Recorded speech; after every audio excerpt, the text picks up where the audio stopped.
Hi friends, welcome to another episode of In This Season, where we're all about growing and glowing in each season.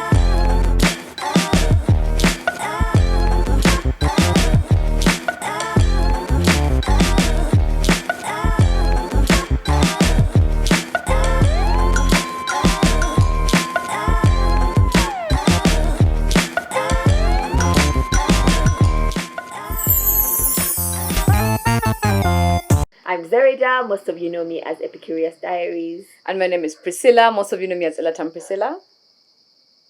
In this episode, we're going to discuss a topic called microcheating. Okay? Not cheating, microcheating. So what microcheating is all these little actions that, while they might not necessarily be infidelity, they sort of eat away, they push boundaries of trust within a relationship. Okay, I don't know if this is a term that's familiar to you, but it's things that we've experienced over time. You know, those little small things that happen that your partner might do that leave a bitter taste in your mouth. They leave you, feeling, it's not quite cheating, but there's no physical intimacy, but there is a sense of intimacy in a way, and I think this we have normalized this in many other ways. And I think for me, the fact that those small acts eat away at your connection, because they eat away at the fiber of your bond, at your trust, at your relationship. Even your general feeling of safety. Yes, and emotional safety. And I think for me, one of the first things that I would talk about microcheating, things that we feel like are so normal, we even make jokes about them, are things like the work partners, work husband, work wife. Like we hear that so many times, so often, it's been normalized. Yes, it's quite, but at the heart of it, it's eating at connection, because even like in movies, you see like women are dressing up, or men are dressing up a certain way when they're going to work, which they don't do, at home. In their, with their significant others. And I think for me, that is a form of microcheating, because by the time you're acting that way, there's a sense of intimacy and closeness that you're attributing to that work wife or work husband that is in a subtle but very careful ways chipping at your connection with this person, because you're starting to enjoy the attention you're getting from this other person, the time you're spending with this other person, more than you are with your significant other. I'll mention one like social that pertains to our social media interactions. It could be things like, let's say, if you're a woman and 90% of the people you follow on the Instagram are half naked men with chiseled hacks and whatever. Or if you're a man and half of the things that you follow are the big bummed women who are, no shade to big bummed women. No, I'm a big bummed woman. I know. So you all know that I don't mean any shade, but you know what I mean. You know? How it would, like, I when you think about your partner, how does your man feel when every time he comes onto Facebook or Instagram, you're commenting on pictures of male models with their key strings, whatever, or leaving comments when you have a partner, especially if he doesn't look like that. Even if he does, but I mean, how would you feel if you come onto, every time you open Instagram, you have your partner commenting on these posts of all these girls, thirst traps all the time, always nice, looking good, whatever. It's very disrespectful, and it wouldn't make. They might not say it. Some of us are very vocal about things like that, but not everybody is vocal about these things. So what it does is, first of all, it's a shaming. You don't want to be the one who has the partner who's in the comments. Every big bummed woman, he's there. His handle is there commenting. Or you know what I mean. I know what you mean. It's shaming. It also makes you feel a certain type of way. There's no way that kind of interaction is going to leave your relationship the same. Right. Same goes with even if it doesn't go as far as that, it could be still just always commenting on women's pictures. Like, we all, as adults, we all see people who look nice, but you don't always have keep to it say moving. If you are partnered, there are some of those little things that You know what I mean? Yeah, because it's subtle, but what it's subtle. doing is it's chipping away at the intimacy that both of you share, because it's such and that sense of safety. Yes, yeah, because you feel like my person, I am their person. Yeah. You know? Do you think that also translates into secret pornography? Like when your partner is enjoying porn sites, and yet, is that a thing? Yeah, it is. Would that also be because of micro-cheating? I think it could be, because sometimes, let's say, the kind of porn that you enjoy looks nothing like your partner, or it could make them feel a certain way. Like, for example, if your partner is petite and you're always watching porn of the opposite, what they call us, like fuller figured. Yes, or vice versa. Yeah. Let's say you have a fuller figured partner and you're always watching the opposite. It does something to your body. Yeah. I mean, we usually like to say that this is my opinion. Yeah, or my fantasy. This is my right, or whatever, but it's still... Yeah, can be considered micro-cheating. I think another form that would be secret friendships. Like, like you're allowed to have friendships as a guy, but like if you have that one friend that I don't know about, you meet, when you're going to meet them, I don't know about that meeting. Or you don't tell me. Yeah, or you don't tell me. Or you may tell me, but say, oh, I'm going to meet my friends.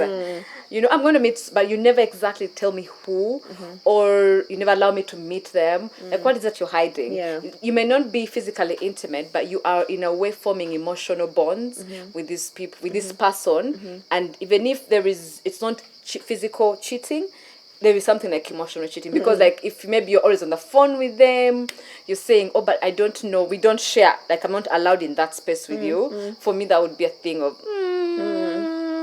shady. And even if there's no like emotional bond there, it still chips away at your trust, because I'd be like, but why do you hide that person when your partner finds out about it? It's still going to do a number on their trust. It's going to make them paranoid. It's going to, so it does do a number on your trust. Another one for me would be emotional infidelity. A huge one. There's this person of the opposite sex that you go to with all your emotional stuff, and you don't share that with your partner. Yeah, it's not cheating, but it's because as a woman, I don't know about you, but for me in my relationship, I want to be that. I want him to come to me, because I want to come to him. Like when I go to him, there's a certain sense of closeness that it fosters, that if he's going through a hard time, I would like to also be there for him. So if I'm not that person, and then it's someone else, it leaves me wondering, okay, so why aren't you with them?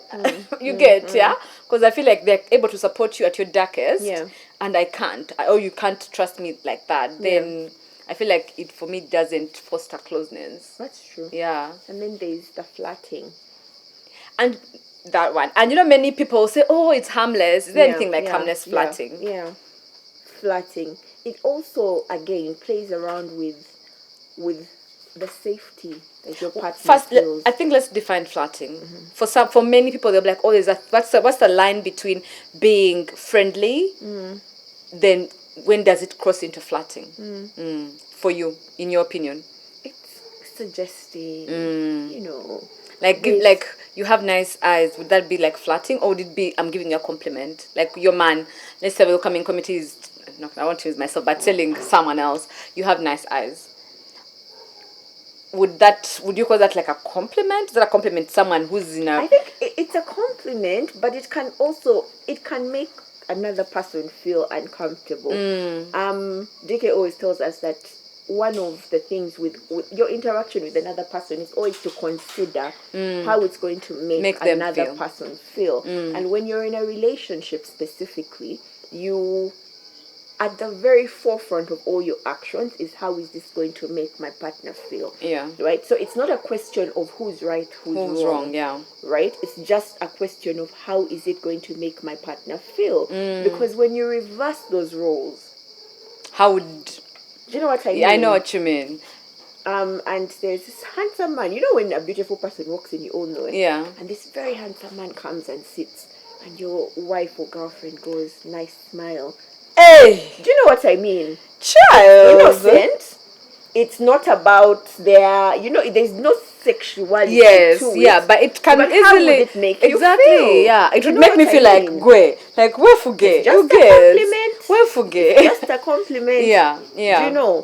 So it's that, there's nuance to it, and just that out of respect. Like I said, we all see handsome people all the time. You see beautiful people all the time. You don't always have to say it. You don't have to say, oh, you have a nice waist, very what's waist.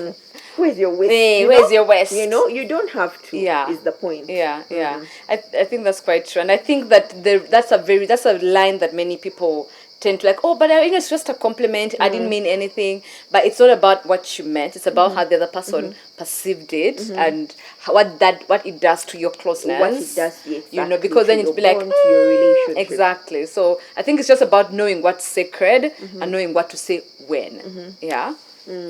And do you feel like all these little things of micro cheating, do you think that they are a symptom of something going wrong in the relationship, or are they a cause of the relationship going wrong, or is it both? It could be both, but I want to imagine it's a symptom, because I feel like if you're genuinely happy and you're in a very secure place with your partner, he would also be cognizant of how you feel. Would be considerate, and if you have fostered that intimacy together, he would not. You know what? When I say this to someone, it's going to make Zerida feel a certain way. So I'd rather not. And then I think if you're in a good place where both of you are already connected, I think then things like flirting, endless social media, lack of social media boundaries, endless spending time on your phone endlessly scrolling and commenting on people's things won't be a thing. But usually I find that if that connection is broken, then you're going to try to step out. It's like a cry for help of like, look, something is not right. There's a bit of a disconnect. That's true. Somewhere. That's true. Although on the other side as well, sometimes it's a case of someone hasn't sat down and taken time to think about something and to realize that it could be harmful. But I mean, there's some of this behavior, especially like when it pertains to like our interactions with others, whether it's social media, all these compliments that no one has ever raised it to them, that it could be offensive, or that, you know what I mean? I know. So sometimes it's thoughtless. It's not that this person intends it. Sometimes it's just something that they've been doing, in which case, don't you think that open communication and saying, look, babe, this and this and this makes me uncomfortable, would help? I think it would help, and I think that's why, because there's some people who just lack that awareness, you get, or they have not, those situations have not occurred in the past to them. So I think it's important to discuss, especially like if you're in a social media space, or, like right now all of us live on the internet, so for most of us, so it's important to have such conversations. But also, I think to know what to talk about. I think let's not talk about, oh, did you eat, babe? Did you sleep well? Did you arrive safely? Let's talk about real life things in our relationships. When you're dating, go deeper. Just even if like, do scenarios. What would happen if this happened? What would happen if this, like, be aware and of what is happening in relationships today, that different pitfalls, and then discuss them ahead of time. Prepare yourselves. And then on top of being able, like, knowing what to voice and when and how and whatever, it's also important to like, how do I receive? When feedback. My partner communicates that this and this makes me uncomfortable, how do I react? Do I make it easy for them to share? Because these conversations sometimes are swept under the rug just because, it's not easy for us to say, babe, this makes me uncomfortable. Babe, when you do XYZ, it makes me feel a certain way. It's not easy for someone to say that. So if you're on the receiving end of this, are you defensive to say, babe, it's my phone, or but she's just my friend, I just complimented her eyes. Stop being sensitive. You're too sensitive. You take things too personal. So it's a two-way thing. You're right. In order for these conversations to happen, there has to be a good environment. You're right. I think that in a relationship, both parties, both of us have to be in a space where me giving you feedback, it's not saying you're not being a good partner. I remember a man of my pastors taught us something at church. He said we do the traffic lights, where you tell your partner 3 like there's green, the things they're doing really well that you'd love them to continue and you like appreciate them. The orange, the thing that they're doing that it's irritating you, but it's not a big deal. It's okay. But then that red, that the thing they're doing that is really a no for you, that is eating at your intimacy. So I think it's knowing that when I tell you the red, I'm not saying you're a bad partner. I'm saying that, look, this is happening, but it's a thing. But also it's the language that we use. I think we need to learn how to communicate feedback. Also, yeah. Because, place, but also time and how. Because if you come at me and say, Priscilla, you always make me feel this way. Automatically I'm going to be on defensive. I'm like, no, I don't. But if you come and say, Priscilla, when you said this and this, and when you commented on this man's picture, saying his abs look good, it made me feel as not enough or not attractive enough for you. It doesn't mean that so it's not what it's how what my actions made you feel like. But so you don't come at me like, go, what you did, So I think it's just learning how to communicate so that then the feedback is received well. Because then once I communicate once, you to receive it, then I'll be able to communicate the second time, the third time, and then we will be able to have an open line of communication. But I think that most of us come, and literally like chicks, you come, you go, last time you did this, and then you come and you collect all the things that happened 10 years ago or 3 months ago, you bring them at once. No, deal with one, because my man tells me the way he thinks he needs to deal with one thing, finish it, and then move to the next. Like, babe, let's discuss this one at hand. Let's talk about what happened yesterday another day. So today, I'll say, babe, what you did today or yesterday didn't make me happy. We finish that. Okay? Then you can move to the next. But don't come today, you did this, that day. Because like, okay, now what are we doing? You get, So I think it's just how to communicate. It's also a good skill to have. Okay, that's true. So the list can be exhaustive because what constitutes microcheating can be different for other people. So even while we've shared but also there's also that, like even like among church people, those things of like a brother, you are married, that you're hugging sisters a certain way, holding, like those are very subtle things, but it can make your partner feel like, you held that girl in that waist a bit, a certain, you get. And even if they don't, sometimes it also makes your partner look a certain way. You understand? Because your partner might not mind, but everyone else is like, my love language is physical touch. Me, I just hug everyone. So it's just being cognizant of what things would rub your partner, that non-physical, non-sexual, intimate, and just generally affect your relationship. That's true. Okay. So I think more that you can think of? No, I think that would be it. Okay. Yeah. So I just wanted to add and say that while we've mentioned all these little things that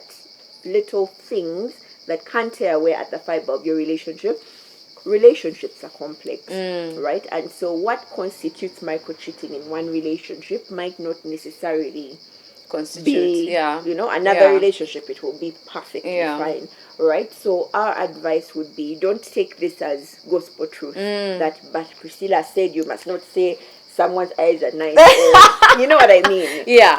Take what you need. Leave what you don't. Because all our relationships are different. All of us are different people. And what constitutes cheating or micro-cheating or infidelity in one relationship might be another. The same for. But then there's also what they call micro-cherishing. Those small things that do and they foster connection.